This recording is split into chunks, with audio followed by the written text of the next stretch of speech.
बिस्मिल्लाहिर्रहमानिर्रहीम। अस्सलाम वालेकुम। आप देख रहे हैं MLC उर्दू। हमारा यूट्यूब चैनल, हमारा फेसबुक पेज भी MLC उर्दू के नाम से ही बना हुआ है। उसको भी लाइक करें और हमारे चैनल को सब्सक्राइब करें। हमेशा की तरह, हर यूट्यूबर की तरह हम भी यही कहते हैं कि अगर आप हमारे चैनल पर नए हैं तो हमारे चैनल को सब्सक्राइब करें और बेल आइकन के बटन को दबाना मत भूलिएगा। अगर आप पहले ही सब्सक्राइब कर चुके हैं हमारे चैनल को तो फिर लाइक और शेयर ज़रूर करते जाएं, कमेंट्स में अपनी राय का इजहार भी करते जाएं और हमें हमारे हवाले से बताएं कि हम जो वीडियोस के मौज़ूआत हैं वो आपको पसंद आ रहे हैं या नहीं। इससे पहले मैंने मुख्तलिफ मौज़ूआत के ऊपर वीडियोस बनाई हैं, आप लोगों ने देखी हैं। रियल एस्टेट के ऊपर बनाई है, तालीम के ऊपर बनाई है, हालात हाज़रा के ऊपर बनाई है और फिर कुछ चुटकुले भी ऐसे शामिल किए हैं। आज मेरी वीडियो जो है वो ख़ास तालिबान के ऊपर है, अफ़गानिस्तान के ऊपर है कि अफ़गानिस्तान के अंदर ये तालिबान का नाम बहुत ज़्यादा है, एज ए हुक्मरान भी और एज ए फातिहा भी और एज एक ताकत पावर वो उनके पास है। अच्छा, इस सारी हकीकत को जानने से पहले इनकी थोड़ा सा हमें पीछे जाना पड़ेगा कि जब रशिया आया यहाँ पर तो अफ़गानिस्तान के अंदर ज़ाहिर शाह की हुकूमत थी। ज़ाहिर शाह का तख्ता उलट दिया, रशिया ने यहाँ पे कब्ज़ा कर लिया। उसका अफ़गानिस्तान के अंदर आने का मकसद सिर्फ अफ़गानिस्तान तक महदूद नहीं था, बल्कि वो गर्म पानियों तक के रसाई चाहता था और इस दौरान पाकिस्तान रस्ते में था। वो पाकिस्तान को भी कब्ज़े में लेने का ख्वाब सजाए, सुरख इनकलाब बर्पा किए और दंदनाता हुआ बदमस्त हाथी की तरह वो अफ़गानिस्तान के अंदर दाखिल हुआ। लेकिन उसकी किस्मत बुरी कि आगे उसको पाकिस्तान का सामना करना पड़ा और अफ़गानी कौम का सामना करना पड़ा। अफ़गानिस्तान के पहाड़ों में आने तक का सफ़र जो उसने किया, इससे पहले वो कई रियासतों को फ़तह कर चुका था। अज़रबैजान है, ताजिकिस्तान है, उज़्बेकिस्तान है, इस तरह की कई रियासतें थी जिनको वो फ़तह करते हुए, कब्ज़ा करते हुए वो अफ़गानिस्तान दरे आमो क्रॉस करके दाखिल हुआ। और फिर यहाँ पर उसने जो मार खाई, जब वो अफ़गानिस्तान में दाखिल हुआ तो उसका नाम सोवियत यूनियन था, लेकिन जब उसने मार खाई, जो रसवाई उसके हिस्से में आई, जो ज़िल्लत उसने उठाई, जिस शिकस्त का सामना उसको करना पड़ा, इबरतनाक शिकस्त का सामना करना पड़ा, तो उसके बाद दुनिया के अंदर सोवियत यूनियन नाम का कोई कुत्ता भी जिंदा नहीं बचा। किसी ने कुत्ते का नाम रखना भी पसंद नहीं किया कि सोवियत यूनियन कोई नाम रख लिया जाए। तो सोवियत यूनियन जो सुरख इनकलाब बर्पा किए हुए बदमस्त हाथी की तरह अफगानिस्तान में दाखिल हुआ तो मार खाता हुआ, मार खाकर अपना साजो सामान छोड़कर बॉर्डर पार चला गया। जाते हुए वो नसीहतें कर रहा था कि हम अपनी नस्लों को बताएंगे कि इस खिते में आकर लड़ाई मत करना, कब्जे का ख्वाब मत सजाना अपनी आंखों में। अच्छा, उसको शिकस्त हुई क्यों? उसकी लड़ाई शुरू कैसे हुई? अवाम ने तो कबूल कर लिया था। अवाम तो उसको जो है शुरू में अफ़गानिस्तान के एक बड़े हलके ने रशिया की तसल्लुत को कबूल किया, लेकिन उसने जो तालीम का वहाँ पे निज़ाम मुतारफ़ करवाया और वहाँ से मास्को में ले जाकर बच्चों को अपने इदारों में पढ़ाना शुरू किया, तो उसने एक ऐसा गंद उन बच्चों के जहन में डाला कि मादर पिदर आज़ादी उनको वो बता दी गई और वो बिल्कुल बेबाक होकर वापस लौटे। तो सबसे पहले जो उस मुल्क के अंदर, अफ़गानिस्तान के अंदर तहरीक के लिए गोली चली, वो एक बाप ने अपने ही बेटे को, सगे बेटे को, जी हाँ सगे बेटे को सरेआम जरगे के अंदर गोली मारकर कत्ल किया। और उसके बाद उन्होंने फ़ैसला किया कि हम इस गाज़िबाना तसल्लुत के ख़िलाफ़ हथियार उठाते हैं और इस गैर मुल्की फ़ौज को यहाँ से बाहर निकालते हैं। हुआ ये था कि जब रशिया अफ़गानियों के बच्चों को लेके जाता, वहाँ तालीम दिलवाता, तालीम दिलाने के बाद वो वापस आए, तालीम हासिल करने के बाद वो वापस आए अफ़गानिस्तान में। तो अफ़गानिस्तान के अंदर चूँकि एक कुफर तो हमेशा चाहता है कि हम अपने इस्लामी इक़्तिदार से मुसलमान दूर हो जाएं और फहाशियों और यानी के सैलाब में बहकर इतने कमज़ोर हो जाएं कि हम उसकी मज़ाहमत, कुफर की मज़ाहमत ना कर सकें, हम नशे में लग जाएं, हम बेहयाई की तरफ चल पड़ें, हम फहाशी और यानी को अपना पसंदीदा मुश्किला बना लें, हम नंगे हो जाएं, हम अपने कपड़े उतार दें, हमारी लड़कियां औरतें बेपर्दा होकर बाज़ारों में फिरें, गंदे मनाजर हम सरेआम देखें। यही कुफर चाहता है। यही स्कीम उसने अफ़गानियों के साथ भी लड़ाई। तो जब अफ़गानी वापस आए पढ़ के बच्चे, تو ایک لڑکا جس کی شادی کے لیے اس کے باپ نے اس سے بات کی کہ بیٹا میں نے تمہارے لیے ایک رشتہ دیکھا ہے، تو کیوں نہ تمہاری شادی کر دی جائے، اب تم جوان ہو گئے ہو، پڑھ لکھ بھی گئے ہو، اب یہاں پہ اپنا کاروبار بھی کرو گے۔ تو اس نے کہا کہ ابا میں باہر شادی کیوں کروں، گھر میں میری اتنی خوبصورت بہن ہے، میں اس کے ساتھ شادی کرنا چاہوں گا۔ تو یہ وہ سوچ تھی جو رشیا ان بچوں کے ذہنوں میں ڈال چکا تھا، یہ وہ زہر تھا۔ تو اس کا باپ پریشان ہو گیا، وہ پیشانی پکڑ کر بیٹھ گیا۔ اسی دوران اس نے اپنے حلقہ احباب جو جرگہ ایک ہوتا ہے وہاں پہ، اس میں ایک بات کی کہ میرے بیٹے نے تو یہ بات کی ہے، اس کا مطلب ہے کہ ہمارے بچوں کو لے جا کر وہاں پہ یہ چیز سکھائی جاتی ہے، رشتوں کے تقدس کو پامال کرنا سکھایا جاتا ہے۔ تو وہاں پہ ایک جرگہ بلایا گیا، جرگے کے اندر فیصلہ کیا گیا کہ اس لعنت کو ہم اپنے ملک سے ختم کریں گے، ہمیں یہ قبول نہیں ہے کہ ہمارے بچے اتنے ہی لبرل اور کمیونسٹ بن جائیں۔ لہٰذا اس باپ نے ہمت کر کے اپنے اس بدبخت بیٹے کو جرگے میں بلا کر سرے عام گولی مار کر اس وقت رشیا کے خلاف اعلان جنگ کر دیا۔ پھر چھوٹی چھوٹی ٹکڑیوں میں افغانیوں نے رشیا کے اوپر حملے کر دیے، اور پھر اسی طرح تنظیمیں وجود میں آئی۔ حزب اسلامی جس کا بہت زیادہ نام اور چرچا ہوا، وہ حکمت یار گلبدین نے بنائی، اس کو بیرونی امداد بھی حاصل تھی۔ پھر اسی طرح امریکہ بھی کود پڑا، امریکہ نے بھی افغانیوں کو بہت زیادہ ہتھیار دیے۔ CIA آ کر اپنے آپریشنل سیل قائم کر کے بیٹھ گئی، انہوں نے خطہ عرب کے اندر جہاد کی فضا بنا دی، پاکستان کے اندر بھی یہ سلسلہ شروع ہو گیا۔ تو افغانستان کے ارد گرد اور دنیا کے جو اسلامی ممالک تھے وہاں پہ جہاد کے نام پر لوگوں کو اکٹھا کیا گیا، اور رشیا کے خلاف ایک لڑائی کو جہاد کا نام دے کر شروع کر دیا گیا۔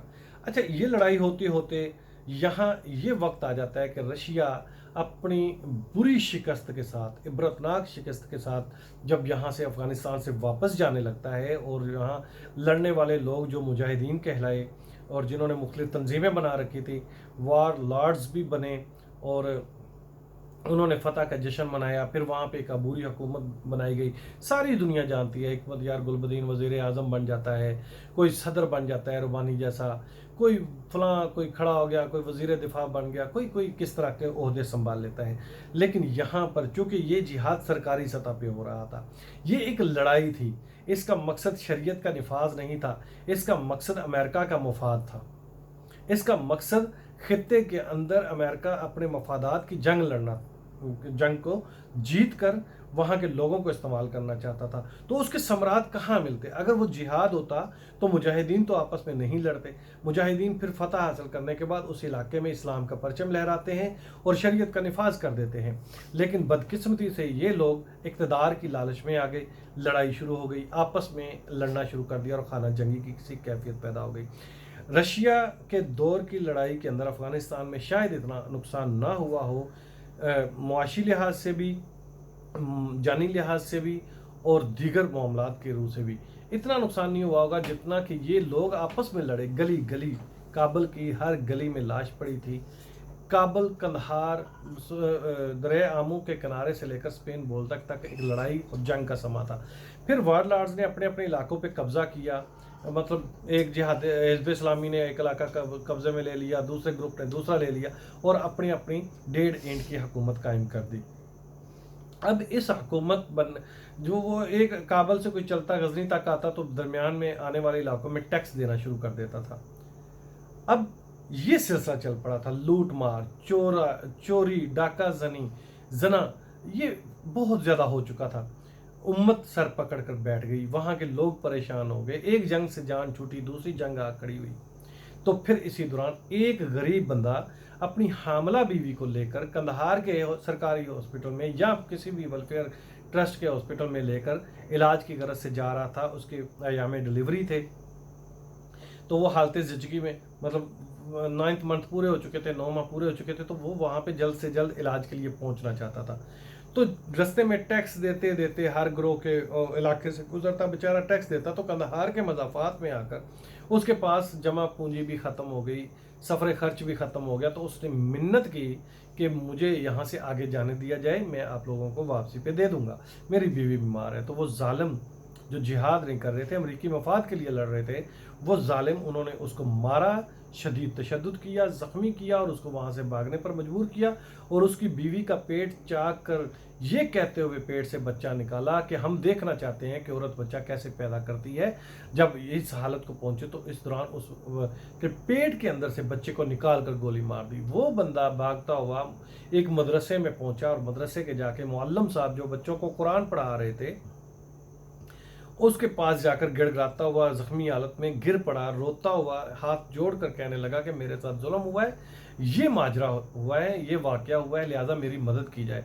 तो मुअल्लिम साहब ने अपने तलबा को कहा कि अब इल्म साकत होता है और हथियार उठाने का वक्त हुआ चाहता है कि अब हम जिहाद करेंगे इन जालिम और मुनाफिक लोगों के ख़िलाफ़ और इन दुनियावी हवस परस्तों के ख़िलाफ़। तो वो चंद ग्रोह जो तलबा का था वो अपने उस्ताद की क़यादत में जाकर उस जगह चौकी को फतह करता है। फिर आगे चलते चलते 24 घंटे के अंदर पूरा इलाका कंदहार समेत वो लोग जो तलबा थे वो फतह कर लेते हैं। मुअल्लिम मुल्ला उमर मुजाहिद, जिसको दुनिया अमीर अल मोमिनीन मुल्ला मोहम्मद उमर मुजाहिद के नाम से जानती है, वो उस्ताद थे और वो तलबा तालिबान कहलाए। तो कंदहार फतह करने के बाद वो लोग बैठ गए। बैठने के बाद वहाँ पे शरीयत का निफाज किया, मसाजिद के अंदर फैसले होने लगे, अदालतें ख़त्म करके काजी बिठा दिए गए, सरकारी स्ट्रक्चर ख़त्म करके एक शरीयत का निफाज करके एक छोटी सी रियासत बना दी। तो इसके समरात देकर वहाँ के बाहर के लोगों ने भी आकर उनसे बैत करना शुरू कर दी और उनको मजबूर किया कि आप हमारे इलाके को भी कब्जा में ले, हम आपकी हमायत करेंगे। तो ये सिलसिला तालिबान कंदहार से उठे और काबल के दरवाजे तक पहुँचे, काबल फतह किया। फिर 9/11 का वाक़या पेश आता है जो कि एक बनी बनाई पूरी गेम प्लान थी और पूरा एक मंसूबा था। फिर 9/11 के बाद अमेरिका अपने इत्तेहादियों के साथ रशिया की गलती दोहराने के लिए आ जाता है। 21 साल पूरी दुनिया ने देखा, वो बोरिया नशीन, वो टूटी जूतों वाले, वो पेट पे पत्थर बांध कर लड़ने वाले, वो जदीद टेक्नोलॉजी से ना आशना लोग, वो बिल्कुल वसाइल की कमी के साथ अपने अज़म से पीछे नहीं हटे, अपनी मंजिल की तरफ रवां दवा रहे, अपनी जानों के नजराने पेश करते रहे, अपनी कुर्बानियाँ देते रहे, अपने बच्चों की कुर्बानियाँ दी, अपने घरों की कुर्बानियाँ दी, अपने माल असबाब की कुर्बानियाँ दी। कुर्बानियाँ देने के बाद आज अमेरिका वही दर्दनाक शिकस्त से दो चार हुआ और इंशाअल्लाह जिस तरह रशिया सोवियत यूनियन बाकी नहीं रहा, इस तरह अमेरिका के भी टुकड़े होने जा रहे हैं। थोड़ा सब्र करें। अब तालिबान ने फिर से दोबारा, चूँकि तालिबान समझदार हो चुके, तालिबान ने दुनिया की जदीदियत को भी समझा, दुनिया के मामलात को भी समझा और दुनिया के मफादात को भी समझा और शरीयत के निफाज के अलम को भी बुलंद रखा। अब जब भी जहाँ भी तालिबान कब्जा करते हैं तो वहाँ पे सफ़ेद परचम ला इलाहा इल्लल्लाह मुहम्मद रसूलुल्लाह वाला लहरा देते हैं। मतलब कि वो अपने मकसद और मिशन से पीछे नहीं हटे। हाँ, उन्होंने अंदाज बदल दिया, उन्होंने जदीद दौर के तकाज़ों के मुताबिक अपने आप को ढाल लिया। वो पहले से ज़्यादा इल्म वाले हो चुके हैं, पहले से ज़्यादा तजर्बाकार हो चुके हैं। 40 मुल्कों को शिकस्त देने के बाद वो असल सुपर पावर बन चुके हैं। दुनिया का कोई मुल्क ऐलान कर सकता है कि हमने अमेरिका को शिकस्त दी, तालिबान ने दी।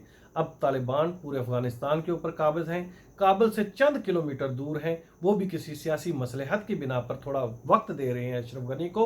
लेकिन जैसे ही वो काबुल का तख्त संभालेंगे, तालिबान एक इस्लामी शरीयत इमारत इस्लामी के क़याम का ऐलान कर देंगे और नफाज शरीयत का अमलन वहाँ पे जो है नाफजुल अमल हो जाएगा, शरीयत वहाँ पे नाफजुल अमल हो जाएगी।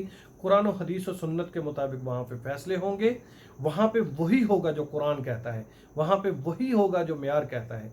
वहाँ पे कोई आइन नहीं है, कोई दुनियावी आइन नहीं है, कोई दुनिया, उनको किसी बजट की ज़रूरत नहीं, उनको किसी इमदाद की ज़रूरत नहीं। अल्लाह ने जिहाद के समरात से उनको दुनिया की जदीद तरीन टेक्नोलॉजी भी दे दी, दुनिया का जदीद तरीन हथियार भी दे दिए, दुनिया के जदीद तरीन निज़ाम भी दे दिया। अब पूरी दुनिया सर जोड़ के बैठी है। कल जर्मनी ने कहा कि हम अगर तालिबान ने शरीयत का निफाज किया तो हम इमदाद नहीं देंगे। भाई जर्मनी आपसे कौन इमदाद मांग रहा है? वो अल्लाह वाले हैं, उन्होंने अल्लाह का नाम लेकर लड़ाई शुरू की, तुम लोगों को शिकस्त दी। असल सुपर पावर और सिर्फ इस वक्त अगर दुनिया में कोई कुव्वत है अल्लाह के बाद तो वो तालिबान हैं।